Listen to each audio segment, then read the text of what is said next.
नमस्कार। देश प्रदेश के इस खास सेगमेंट में आपका बहुत बहुत स्वागत है। मैं हूं आपके साथ जया कौशिक त्रिवेदी। आरजेडी अध्यक्ष लालू प्रसाद यादव के सबसे पुराने सहयोगी रघुवंश प्रसाद सिंह ने उनकी पार्टी से आखिरकार नाता तोड़ लिया। लालू यादव ने भी रघुवंश प्रसाद सिंह को चिट्ठी लिखी है और उनसे पार्टी नहीं छोड़ने का अनुरोध किया है। रघुवंश प्रसाद सिंह फिलहाल दिल्ली के एम्स में भर्ती हैं, जहां कोरोना संक्रमण के बाद उनका इलाज चल रहा है और उन्होंने आरजेडी छोड़ने की मंशा जाहिर की है। उनका आरजेडी छोड़ना पार्टी के लिए विधानसभा चुनाव से ठीक पहले एक बहुत बड़ा झटका माना जा रहा है। रघुवंश प्रसाद सिंह केंद्र सरकार में मंत्री रह चुके हैं और कयास ये लग रहे हैं कि वो नीतीश कुमार की जेडीयू में शामिल हो सकते हैं। रघुवंश प्रसाद 1997 में आरजेडी के गठन से ही पार्टी के प्रमुख नेता रहे और जेडीयू के जनता दल के दौर में लालू प्रसाद यादव के वो साथ रहे हैं।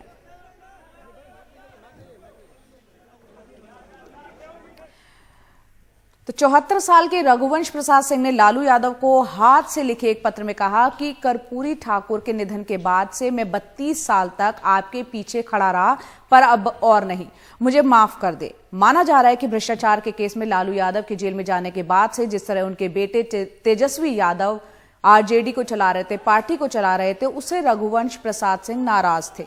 जून में भी उन्होंने पार्टी को लिखे एक पत्र में कहा था कि जिस तरह के लोग आरजेडी में शामिल किए जा रहे हैं उससे वो नाखुश हैं।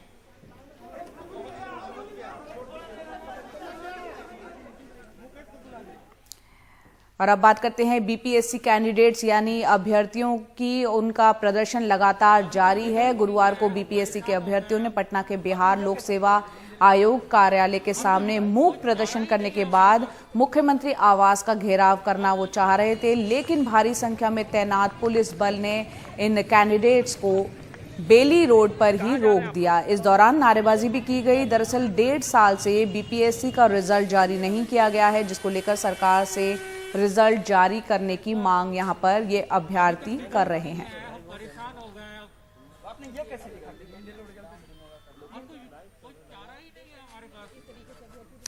और अब बात करते हैं भगवान राम को ही किस तरह चूना लगाने की कोशिश हुई है। हम बात कर रहे हैं अयोध्या की, जहां राम जन्मभूमि मंदिर ट्रस्ट के खाते के लाखों मुंबई में बैठे जालसाज ने उड़ा दिए। इसके लिए उसने राम मंदिर का चेक क्लोन कर 2 बार अपने अकाउंट में पैसे जमा किए। तीसरी बार बैंक को शक हुआ, तब ट्रस्ट से जानकारी ली गई और ये फिर राज खुल गया। जालसाज के खिलाफ ट्रस्ट की ओर से मुकदमा दर्ज करवा दिया गया है। पुलिस आरोपी की तलाश में जुटी हुई है।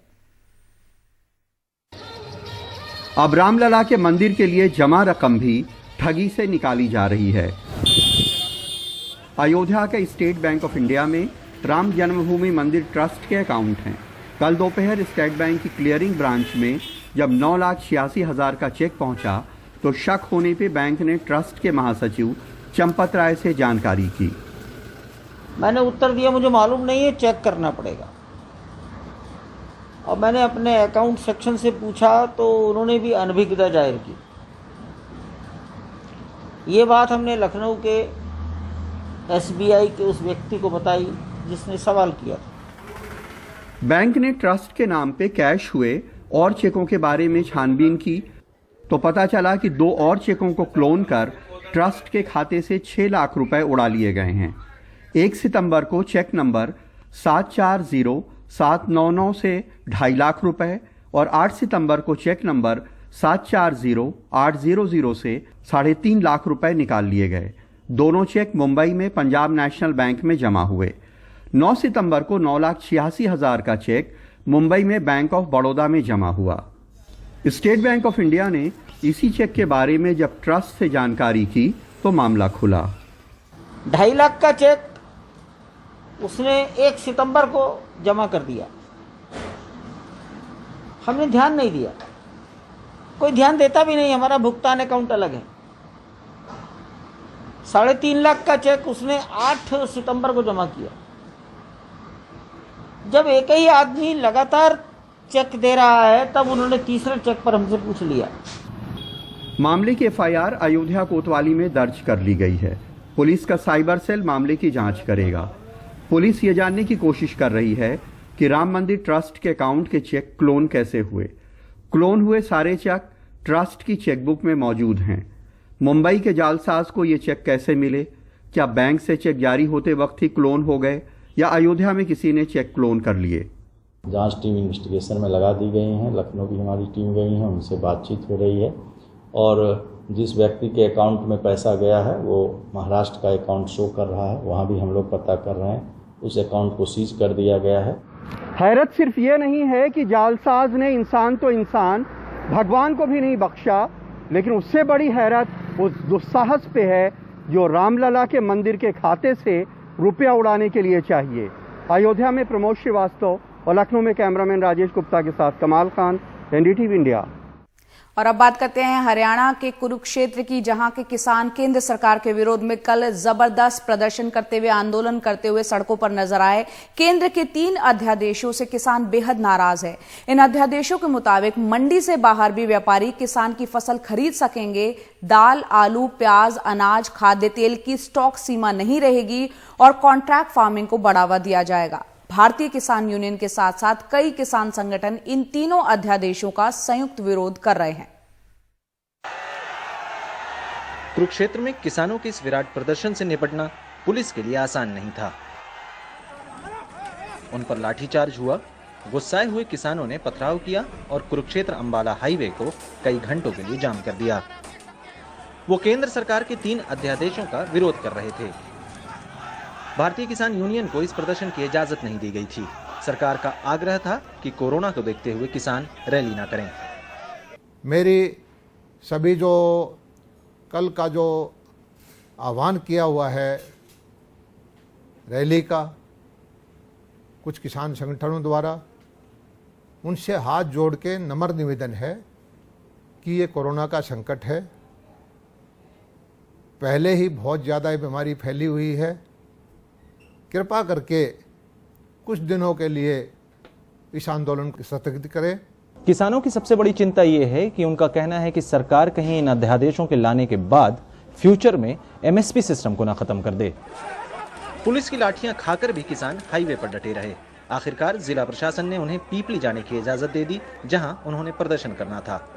जो रैली रखी थी 10 तारीख की, इसमें फिर हमारे साथ इतना बड़ा अन्याय है कि हमारे सैकड़ों लोगों को गिरफ्तार कर लिया है। 100 बैरिकेड कम से कम इन्होंने लगा दिए, लाठीचार्ज किया, सैकड़ों लोगों को इन्होंने चोटें मार डाली हैं। आज उधर किसानों पर इस बर्बर लाठीचार्ज की विपक्ष ने निंदा की। आज पीपली में जब अपनी जायज मांग लेकर किसान और वहां के आड़ती, व्यापारी और मजदूर वहां जा रहे थे तो उनके ऊपर लाठियां भांजी गई हरियाणा सरकार द्वारा, बर्बरता से उनको पीटा गया और लोग गिरफ्तार किए गए। ये जो मांग है उनकी जायज है। सरकार जो है कोरोना के बहाना बनाकर किसान की आवाज दबाना चाहती है। किसान की आवाज दबा नहीं सकती, ना दबने दिया जाएगा, क्योंकि किसान अन्नदाता है जो पूरे देश का पेट पालता है। मामला 3 जून को केंद्र द्वारा पारित 3 कृषि अध्यादेशों का है। पंजाब हरियाणा के किसान इससे नाराज हैं। अगर सरकार ने जल्दी उन्हें समझाकर रास्ता नहीं निकाला तो ऐसे टकराव और देखने को मिलेंगे। कुरुक्षेत्र से कमल सैनी के साथ चंडीगढ़ से मोहम्मद गजाली, एनडीटीवी इंडिया। हरियाणा के बाद अब बात करते हैं मध्य प्रदेश की, जहां कोरोना काल में ऑक्सीजन की किल्लत हो गई है। मरीज बढ़ रहे हैं, साथ ही ऑक्सीजन की जरूरत भी बढ़ रही है। लेकिन इस बीच महाराष्ट्र ने ऑक्सीजन की सप्लाई को रोक दिया है। मध्य प्रदेश में देवास जिले के कोविड सेंटर अमलतास कॉलेज में बुधवार को कोरोना मरीज 7 घंटे तक ऑक्सीजन के लिए परेशान रहे। कोरोना मरीजों को मंगलवार रात 2 बजे से बुधवार सुबह 9 बजे तक नॉन इन्वेसिव वेंटिलेटर से कम मात्रा में ऑक्सीजन मिली। 4 मरीजों की मौत हो गई। हालांकि प्रशासन का कहना है इसकी वजह ऑक्सीजन की कमी नहीं। उनके पास 400 सिलेंडर हैं, हर दिन 200 लगते हैं और 200 रिजर्व में रहते हैं। कल का कारण यह था कि जो वेंडर सप्लाई करता था उसकी गाड़ी खराब होने की वजह से कम्युनिकेशन गैप हुआ और सप्लाई नहीं हो पाई। ये क्राइसिस ऑक्सीजन की हर जगह चल रही है। कोरोना के मरीज बढ़ते जा रहे हैं। ये हालात ग्वालियर, भिंड, शिवपुरी, जबलपुर जैसे कई जिलों में थे। किल्लत इसलिए हुई क्योंकि राज्य में मेडिकल ऑक्सीजन की आपूर्ति छत्तीसगढ़, गुजरात और महाराष्ट्र पूरी करते हैं, लेकिन महाराष्ट्र ने अचानक सप्लाई रोक दी। हालात से निपटने शिवराज सिंह ने महाराष्ट्र के मुख्यमंत्री को फोन घुमा दिया। आज मैंने महाराष्ट्र के मुख्यमंत्री श्री उद्धव ठाकरे जी से भी बात की और उनसे आग्रह किया है कि ऐसे संकट के समय ऑक्सीजन की सप्लाई नहीं रोकनी चाहिए, लेकिन हमने वैकल्पिक व्यवस्था भी की है। प्रारंभ में मध्य प्रदेश में ऑक्सीजन की उपलब्धता थी केवल 50 टन, अभी बढ़ा के हमने 120 टन कर ली है और 30 सितंबर तक हम 150 टन ऑक्सीजन की व्यवस्था कर लेंगे। आइनॉक्स कंपनी से जो महाराष्ट्र की से उत्पादित होने वाली जो हमें 20 टन ऑक्सीजन मिलती थी, उसकी भी हमने प्रतिपूर्ति कर ली है। उस कंपनी से हमारी बात हुई है और उन्होंने कहा है कि उत्तर प्रदेश और गुजरात के प्लांट से वो हमें ये ऑक्सीजन की आपूर्ति कर देंगे। हमारे जो लोकल वेंडर हैं उनकी भी 100% उत्पादन हो, इसके निर्देश माननीय मुख्यमंत्री जी ने दिए हैं। आज एक और बड़ा निर्णय लिया है, आइनॉक्स कंपनी का एक प्लांट मध्य प्रदेश में भी 1 हफ्ते के अंदर हम उनको ज़मीन दे के लगवाएंगे, जिससे 20 टन का उत्पादन शुरू होगा। तो ऑक्सीजन की अभी भी कोई दिक्कत नहीं है और आगे भी कोई दिक्कत नहीं होगी। मध्य प्रदेश में जुलाई में हर दिन 40 टन तो अगस्त में 90 टन ऑक्सीजन लगी। सितंबर में हर दिन 1500 से ज्यादा नए मामले सामने आ रहे हैं और हर दिन ऑक्सीजन की खपत 130 टन हो गई है। अब योजना है कि सरकार राज्य की 11 फैक्ट्रियों से ऑक्सीजन लेगी, फिर उसे रिफाइन कर अस्पतालों में उपयोग किया जाएगा।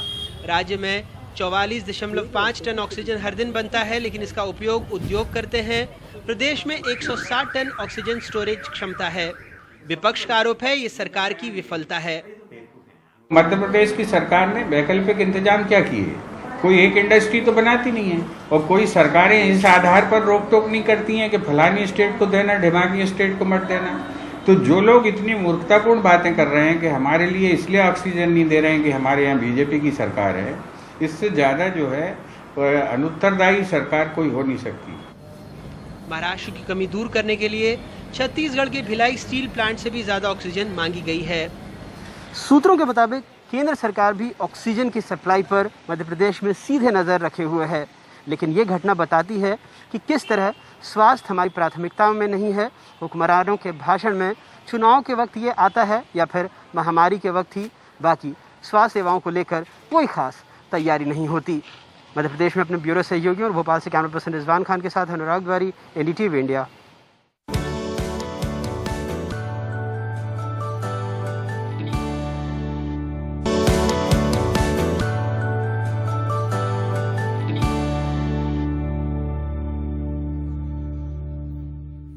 कोरोना के इलाज के लिए निजी अस्पतालों पर लाखों रुपए का बिल बनाने का आरोप लगाते हुए बीजेपी महिला मोर्चा ने हैदराबाद में प्रदर्शन किया। गुरुवार को निजी अस्पतालों में कोरोना के महंगे इलाज का मुद्दा उठाते हुए जिला स्वास्थ्य अधिकारी के दफ्तर के सामने ये प्रदर्शन किया गया।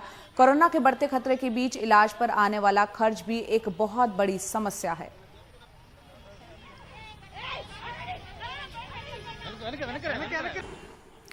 अनलॉक 4 में करीब 5 महीने के बाद हिमाचल प्रदेश में मंदिरों को श्रद्धालुओं के लिए खोल दिया गया है। हालांकि कोरोना के खतरे को देखते हुए सख्त दिशा निर्देश भी यहां पर जारी किए हुए हैं। गुरुवार को निरीक्षण के बाद चामुंडा मंदिर को भी खोल दिया गया श्रद्धालुओं के लिए।